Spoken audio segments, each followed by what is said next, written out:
Hi everyone, I'm glad you're here. Thank you very much for joining me. Thank you for your support and sharing my videos. I've spent all day doing research about the recent earthquakes there in Ethiopia. What I found kind of reminds me of what's going on down there in Los Angeles, California. Never let a disaster go to waste for the elite. There's been an increase in large earthquakes. 33 earthquakes of a magnitude 2.5 or greater in this location. They don't have monitors, so they got to rely on monitors from around the world. No one sent in reports saying that they felt this 5.2. You know it was felt. 6.2 miles in depth or 10 kilometers. So using Google Earth, we'll go to the location of this earthquake, and you can see it's drawn out along the rift system, not far from the volcano, Mount Dufan. There was another one today, and also a magnitude 5.2, 6.2 miles in depth. 19 people said they felt that earthquake. So once again, we'll go to its location. Everything that's marked in red here is magnitude 5 or greater. On the 8th, there was a magnitude 5.3 that 10 people said they felt. It was given an intensity level of 5, which means it was felt by most people. Some breakage of dishes, windows, plaster, disturbance of tall object. The problem within this area, much of Ethiopia's the homes are built from mud and brick and stone, unreinforced masonry. So we'll go to the location of that earthquake using Google Earth. Come down right there, and I'll bring it out. I haven't marked all the recent earthquakes. I've been putting them in here off and on. Drawn out in red here between Fentail and Mount Dufan is a dike system where they have underground magma that's coming up and slowly rising, pushing up the ground. There was reports that came out yesterday that there was a volcanic hydrothermal eruption accompanied by frequent tremors that occurred in the Mount Dufan area in the Āwash Fentail region of central Ethiopia. That's what the local media had reported yesterday. Today is January 11th, 2025. And I got 3 different faults drawn out here. It was reported there was a hydrothermal eruption. I can't find the exact location, but the eruption was 15 meters or 164 feet high. That exploded into the air. It caused a 24.4 meter or 80-foot crater that followed mud volcanoes forming to the south along 3 separate fissures covering 25 acres. So somewhere in this location.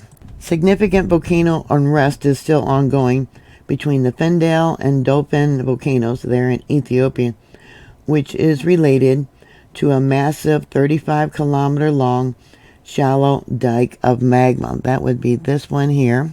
So that would be about 21 miles in length, and it's under the ground. It's probably a longer dike system, and there's been reports of uplift going on in this location. So local news reported that there was a vigorous hydrothermal eruption, much like what happened there at Yellowstone last year, characterized by gas, steam, and mud being ejected. This event, situated within the seismic activity Afar region of the East African Rift system, they're saying warrants closer observation due to its potential implications for a greater volcanic hazard.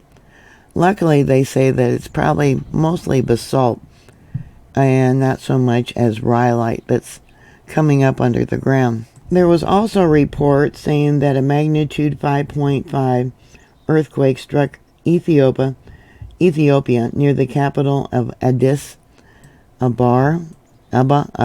Sorry, I'm pronouncing that wrong. Let me bring this out. Dufan shield volcano. It does have a history of of fumarolic activity. Sorry, I'm all tongue-tied today. It's constructed primarily of rhyolite lava flow. So even they're saying that this volcano currently is showing basalt under the ground, it does have rhyolite lava flows. Rhyolite being the most explosive type of magma that you can have because it's so filled with gas. Lots of gas bubbles. The current geothermal reservoir is heated by underlying magma activity, and they're saying that the hydrothermal eruption is likely the result of an interaction of water with the shallow magmatic intrusion. The rapid vaporization of water generates explosive pressure releases, fragmenting the surrounding rocks and propelling them skyward along with steam and gases. So the explosion was estimated to be about 164 feet high, or 15 meters. Beginning in December of last year, the region has experienced a sustained swarm of earthquakes ongoing, with magnitudes exceeding a 5.0. The epicenters cluster between Dauphin and Fendale, suggesting a possible magnetic intrusion at depth. But what's causing this intrusion? It's the spreading of the rift system. I want to show you this up over here. Let me bring this out. Drawn out in blue is the Afar triple junction. This is where we got 3 faults that are stretching, expanding in this location, and it actually extends all the way up through the Red Sea. It connects to the Red Sea and to, in fact, even Israel. Surprisingly, the Ethiopian rift has nothing to do with the Mediterranean Sea. I went in today and marked some recent earthquakes that were ongoing there in Israel, the Jordan Valley.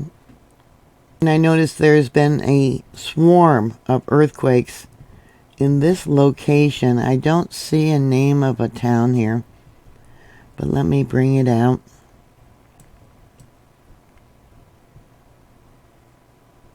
And you can see, yeah, the Jordan Rift Valley. And, yeah, that swarm right there is not far from the Mount of Olives, Jerusalem. So here we have a image of INSAR data showing the 2 volcanoes, Dauphin and Fendale. And it shows significant ground deformation in the area, indicating inflation consistent with magma intrusion.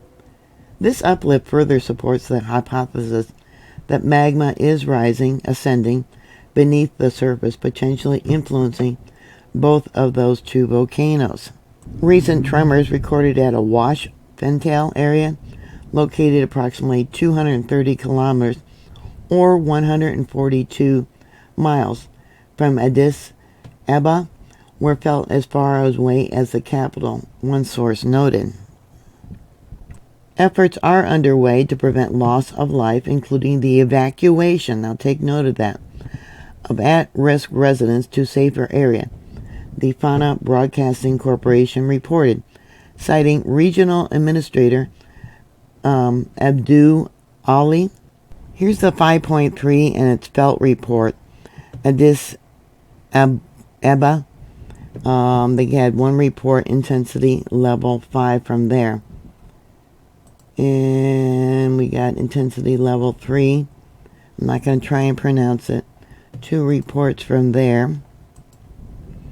Intensity level 3, 4 reports from there. This 5.3 was about 10 kilometers or 6.2 miles from Āwash, Ethiopia. Now on the 3rd, there was a report of a steam explosion in this location. I don't see any towns listed here, but you know there are small little villages and things like that.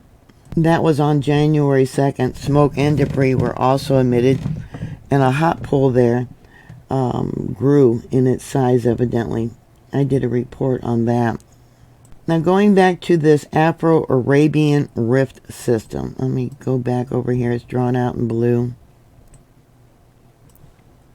It is part of the East African Rift system, which is one of the world's largest active continental rift systems. The rift system stretches from the Jordan Valley in the north to southern Africa and is about 4,000 miles long and about maybe 30 to 40 miles wide. The Afar triple junction, or the Afro-Arabian Rift system, it's known by two different names, is the result of the continental rifting, which is when the Earth's tectonic plates separate, allowing magma to rise up and form new ocean floors, or land in this case, by the stretching. Now, supposedly, the rift system has been forming for about 30 million years as the Arabian Peninsula and Africa separate. The Ethiopian Rift System is a section of the East African Rift System within Ethiopia, extending from Afar in the northeast to the Kenya border in the southwest. It is apparent that the magma intrusion influenced the East African Rift System, resulting in a thinning of the shallow magnetic source at various locations within it. As a consequence, more than 31 volcanoes hosting hydrothermal structures are within this area. The strongest earthquake was a magnitude 5.8 near Dolphin Volcano. That was on January 4th, and it damaged infrastructure, including the Keserum sugar factory. And I went around and I marked some of these sugar factories. We got one up over here, right there. Right there. So they had damage from that earthquake. And there's another one further south. And then we got another one not far from the capital, which is Wanji Shoa Sugar Factory. And all this green is all sugar canes that's being produced and irrigated. So I don't know if the one further south or if it was this one and a misprint had structural damage. I don't know. Which leads me into never letting a disaster go to waste. Originally, they said that there was going to be about 80,000 people that were going to be evacuated. Let me go back up over here to the capital. And I tried to look up all the different areas that the people were being evacuated to. None of the few names that I did look up could I even find anywhere on Google Earth. Today's report says that over 58,000 citizens relocated to shelters as hazards of earthquakes increase. Over 13,700 households in Afar, that was that blue circle up there, and approximately 1,400 households in Amoria have been relocated on January 6th. A total of 30,000 people have been evacuated, with plans to relocate an additional 50,000 people. 13 relocation sites have been designated in the affected areas in Āwash district. And it named a whole bunch of them, and I couldn't find a single location that it mentioned.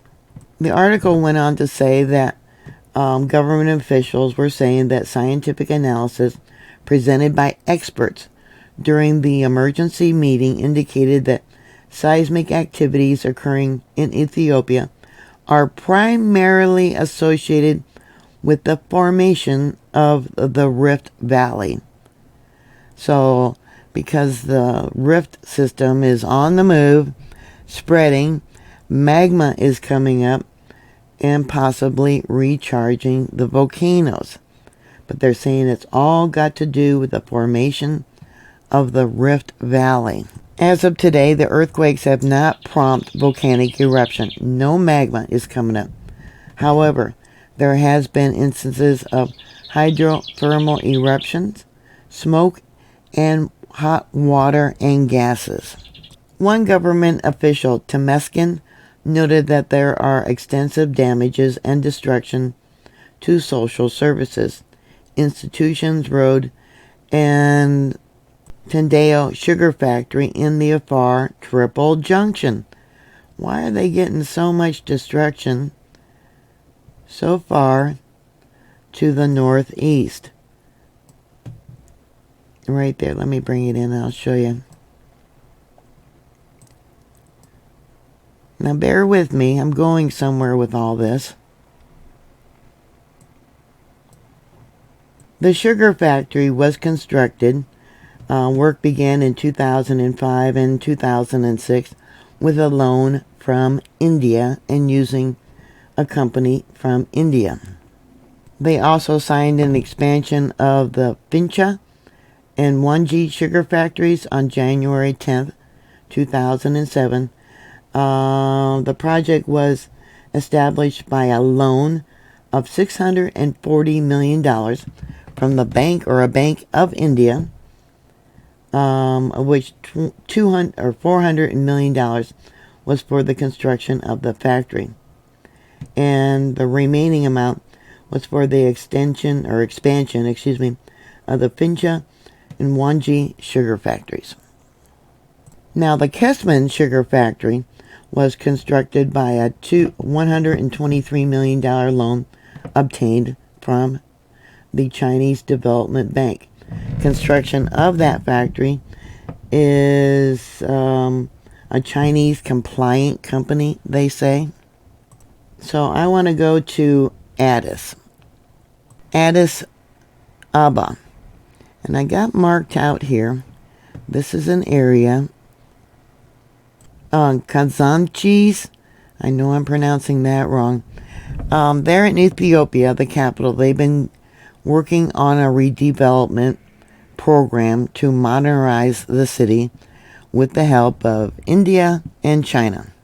All these people that they're evacuating, these people that have lived here for decades, are being removed from their property, given sometimes only a 3-day notice.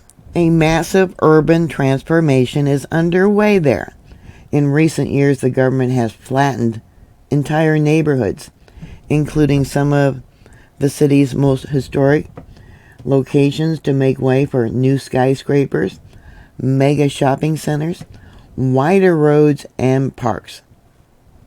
Here we have an image of some of that construction, and don't they look like Chinese? They look Chinese to me. I could be wrong. Like I said, never let a disaster go to waste. But for more than a decade, the roar of construction equipment has been a backdrop to life in Ethiopia's capital.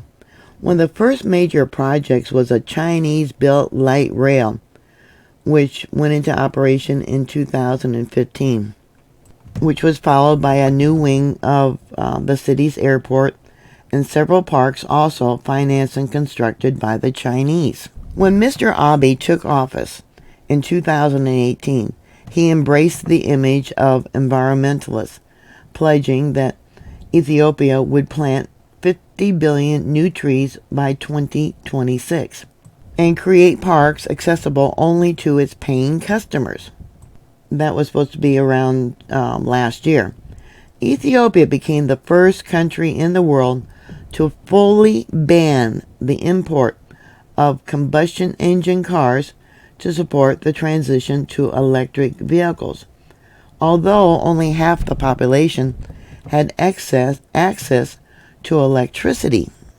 The country's Ministry of Transport and Logistics recently confirmed that there are currently 1.5 million fuel-powered vehicles in Ethiopia, disclosing plans to transition fuel-powered public and government and taxi vehicles to electric ones. The ministry further revealed the plan to replace 430 132,000 power vehicles with electric vehicles in 10 years, adding that in the past 2.5 years, up to 100,000 electric vehicles have been put into operation nationwide. They also recently approved the plans to put in charging stations for electric vehicles, and they're set to be installed every 50 to 120 kilometers. So that would be about 31 to 75 miles across the country. Now that was according to the Ethiopian Petroleum and Energy Authority. So how do you think these charging stations are going to be run? Either by electricity from diesel-powered power stations or coal power stations. Speaking to Fana Media Corporation, they went on to say these officials pointed out there are currently 3 types of charging stations, such as at home, including a station built for public services or businesses, where service fees are collected. They also said that site permit for the charging stations has not yet been done or granted. The officials also said and reminded those who already have built charging stations are required to obtain a license within 6 months from the date of approval of the directive. At the same time, the Transit Initiative said that the corridor project was bulldozing neighborhoods in order to reduce congestion by creating wider streets, and they would be dedicated to bus lanes. So all these evacuated people, a lot of them, you're going to have your homes bulldozed, and you're going to be probably having 15-minute environmentally infrastructures built in its place. Sound familiar? Kind of reminds me of what's going on down there in Los Angeles. With a rapidly growing population of 120 million people, Ethiopia is the 5th largest economy in Africa by GDP, making it an attractive destination for foreign investment in the banking sector and to buy up land. On December 17th of last year, the Ethiopian Parliament approved the new banking business law, which allows foreign banks now and foreigners to rejoin the Ethiopian market after an absence of probably 50 years, a half a century. The proclamation provides various avenues for foreigners to enter the Ethiopian market, making a significant step in opening one of the last remaining sectors of the country to foreign investments. This move signals a shift from a protectivism to a move of liberal policy approach by the government. In 2020, Ethiopia introduced a new investment law to expand opportunities for foreign investment. Previously, only specifically identified sectors were open to foreigners. The new law restricted only a few sectors of domestic investors, while all the other investors are available for foreign investments. Guess when? Last year, 2024, December. Never let a disaster go to waste. The Ethiopian Investment Board issued a directive further permitting foreign investment in industries that were previously restricted to domestic investment, including export, import, wholesale, and retail trade. Yesterday, the mayor of Addis Ababa City Administration inaugurated the Bol Arabs ARABSA modern sewage treatment plant with a capability of 30 million liters per day. After launching the plant, the mayor said in a post published on her social media channel that the sewage treatment plant has increased the city's sewage treatment capability from 48,000 cubic meters to 233,000 cubic meters per day. So here they're trying to get investments. They're going to make themselves a modern capital. And yeah, who's financing this sewage plant? She also pointed out that the sewage treatment plant will benefit more than 240,000 local residents from a modern sewage treatment system. So we got all these evacuations going on, whole neighborhoods being torn down, and they're using the excuse of this volcanic eruption to evacuate what? Originally it was 80,000 people from some different districts. Remember when I did my other video and I talked about why they were doing this so far from the actual eruptions? Yeah, they don't even have modern earthquake machines there to track what the magma's even doing. Yeah, what are your thoughts? They're more concentrated on developing a modern capital, acquiring investments from foreign governments. I don't know. So please share. Thank you for your support. And yeah, always be prepared for a disaster. Keep your head on a swivel, and I'll talk to you later. God bless y'all. Bye.